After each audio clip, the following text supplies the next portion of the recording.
selamat pagi pemirsa.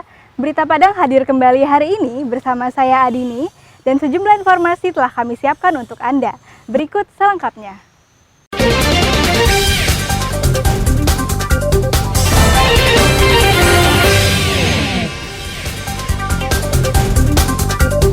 Anak tidak diterima, warga segel SMA Negeri 3 Bukit Tinggi. Pengoplos bahan bakar minyak ditangkap polisi di Pariaman. Pemilik bom ditembak polisi, hingga warga Mentawai menahan ribuan kubik kayu gelondongan. Kami sampaikan dalam Padang Sepekan.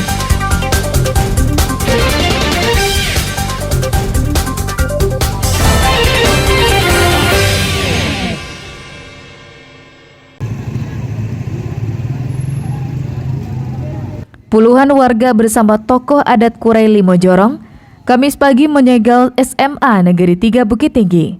Akibatnya, ratusan siswa tidak bisa mengikuti proses belajar mengajar. Warga bersama tokoh adat sekitar sengaja menutup akses ke dalam sekolah karena menuntut kejelasan nasib 54 anak keponakan mereka yang tidak diterima di sekolah tersebut. Orang tua kecewa karena anak mereka tidak diterima, meski sudah mendaftar melalui zonasi. Alasan pihak sekolah, kuota yang ada telah penuh dan diarahkan ke SMA Negeri 4 yang masih kekurangan siswa. Orang tua menolak karena jarak dari rumah mereka mencapai 9 km. Sedangkan SMA Negeri 3 masuk dalam zonasi tempat tinggal mereka, yang jaraknya hanya 1 km. Menurut orang tua, sebagian anak yang belum diterima memilih mengurung diri karena stres belum mendapatkan kepastian. Kami kasih tempat bu, daerah wilayah kami jauh antara dari 9 kilo dari rumah kami bu, hampir 9 kilo. Dari Tigo Balik ke daerah jauh bu, maka mungkin anak kami pergi di situ. Ya gimana lagi katanya, itu sudah peraturan provinsi dengan tetap bersikuku mereka peraturan provinsi. Tidak keluar dari kamar bu, karena melihat temannya sudah sekolah, anak kami keluar kamar pun tidak mau. Kecuali syarat. Berarti anak ibu juga tidak diterima di sini? Tidak diterima. Di zonasi? Iya. Ibu jaraknya dari sini berapa? 1,2 kilo. Kami sekompleks. Karena kita penduduk asli, orang Kurai, dekat, tidak diterima. Dari hasil pertemuan perwakilan tokoh masyarakat dengan pihak sekolah, diputuskan proses belajar mengajar dihentikan sementara hingga permasalahan selesai. Yang tidak diterima datanya yang saya dapat di kemarin 54 orang semua. 54 orang.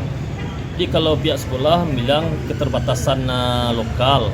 Sekarang biasa mereka terima 8 lokal, sekarang 9 udah gudang yang udah dipakai katanya kan. Jadi kalau sekarang tuh urusan kepala dinas lagi apa solusinya bagi mereka.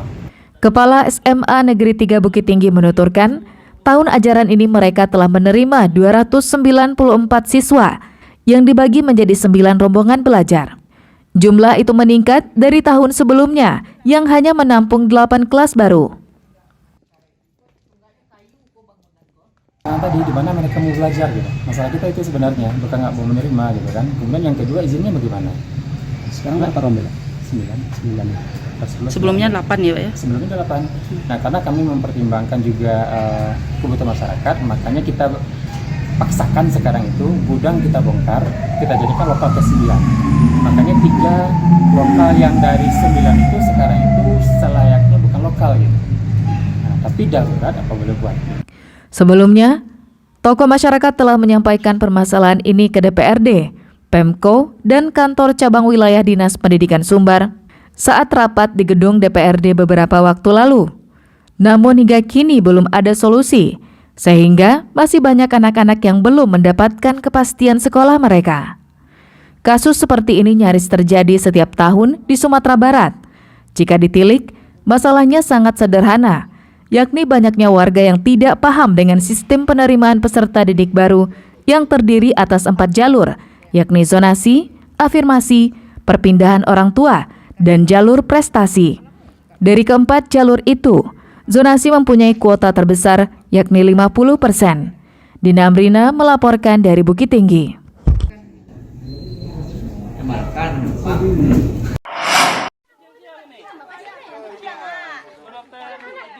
Antisipasi penularan rabies, Dinas Perkebunan dan Peternakan Pasaman Barat menyuntik hewan peliharaan warga di Nagari Pinaga Aua Kuning.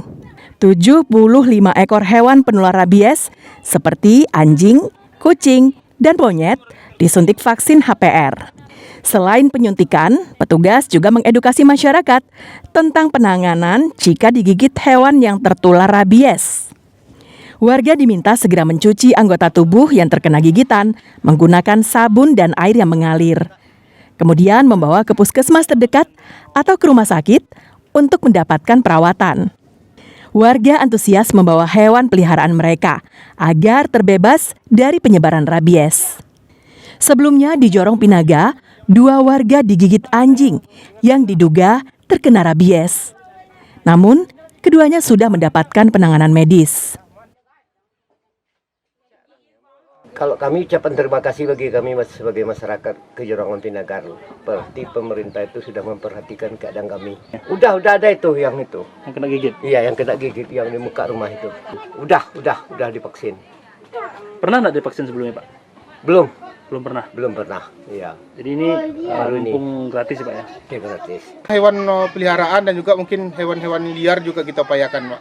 Menghindari ini nanti dampak negatif terhadap masyarakat dari gigitan peliharaan hewan liar tersebut dan hewan peliharaan masyarakat. Ada 2 kasus anjing liar, itu sudah kita apain. 1 mungkin tidak spesies anjing liar, 1 itu hewan ternak karena terinjak kakinya maka anak tersebut digigit. Menurut dokter hewan, jika seseorang digigit hewan, tak hanya manusianya saja yang perlu ditangani, tapi juga hewan yang menggigit juga harus segera divaksin agar penyebaran tidak meluas. Melakukan kegiatan vaksinasi rabies, pelayanan publik secara gratis gitu.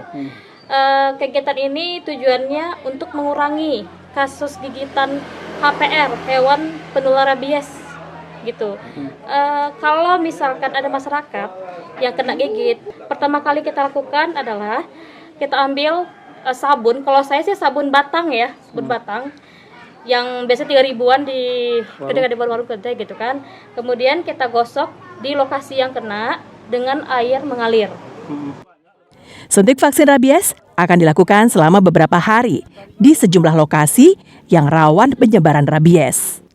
Safatul Ulum melaporkan dari Pasaman Barat.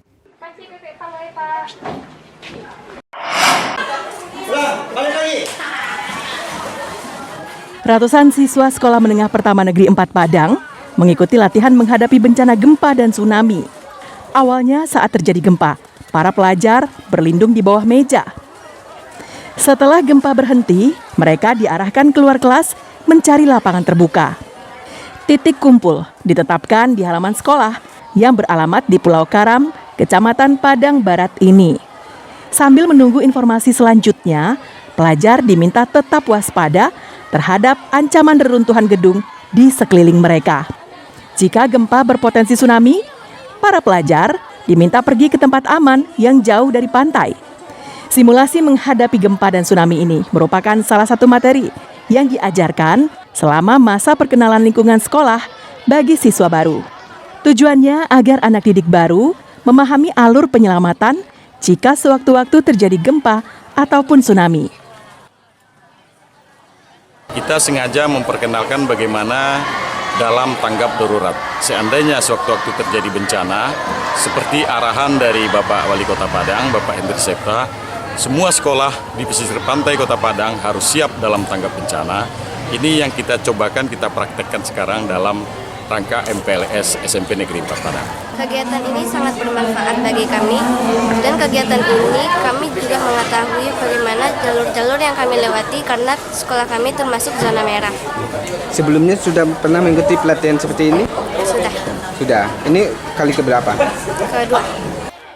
Dengan pelatihan ini, sekolah berharap semua orang yang beraktivitas di SMP Negeri 4 Padang bisa memahami alur penyelamatan diri agar tidak menimbulkan korban jiwa saat bencana gempa terjadi. Robiham melaporkan dari Padang.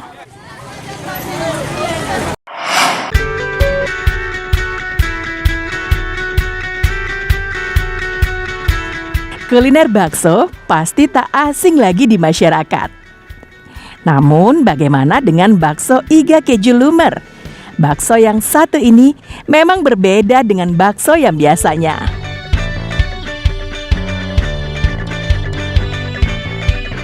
Kuliner bakso iga keju lumer kini ramai diburu pengunjung. Lokasinya berada di Jalan Aru Lubuk Begalung, Kota Padang.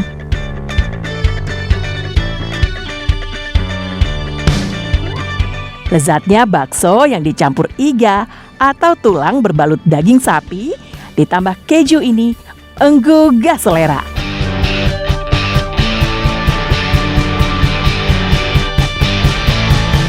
Bakso iga keju lumer yang terbilang baru ini menjadi makanan paling diburu pengunjung. Bakso ini mirip dengan bakso biasa, hanya saja ada campuran iga yang berukuran besar yang dilumeri keju.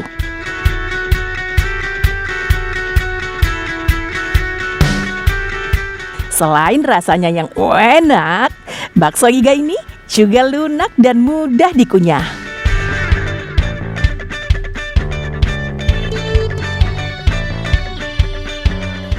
Aku pengen banget cobain dari kemarin sih. Emang enak banget, beda banget baksonya. Yang pertama itu yang bedanya baksonya itu kan biasa orang nggak kerasa banget dagingnya. Ini kerasa banget. Kaldunya juga gurih, itu yang saya suka sih. Kalau untuk harga aku jujur sih, karena baksonya kerasa banget ya dagingnya, worth it banget. Kalau untuk baksonya enak banget Bang. Terus sama ini iganya ya kalau nggak salah ya, tulangnya, dagingnya empuk, terus ada lumernya gitu, pas kita gigit kejunya kerasa, kayak beda deh Bang dari bakso yang udah pernah kita coba. Pemilik warung bakso iga lumer ini mengungkapkan bahwa usahanya sudah lama dilakoni. Namun, Ade Prakarsa mengakui jika menu bakso iganya menjadi sasaran utama konsumennya.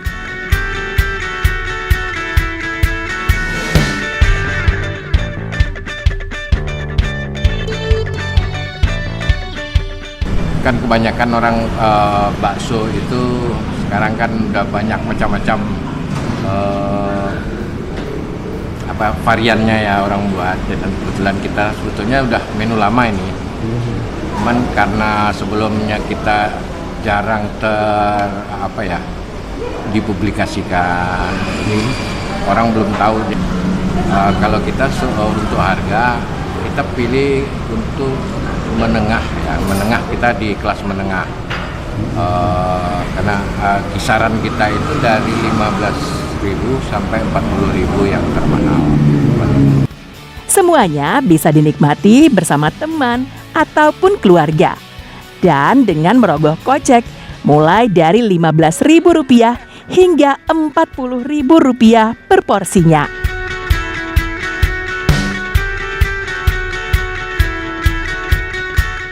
Alfi melaporkan dari Padang.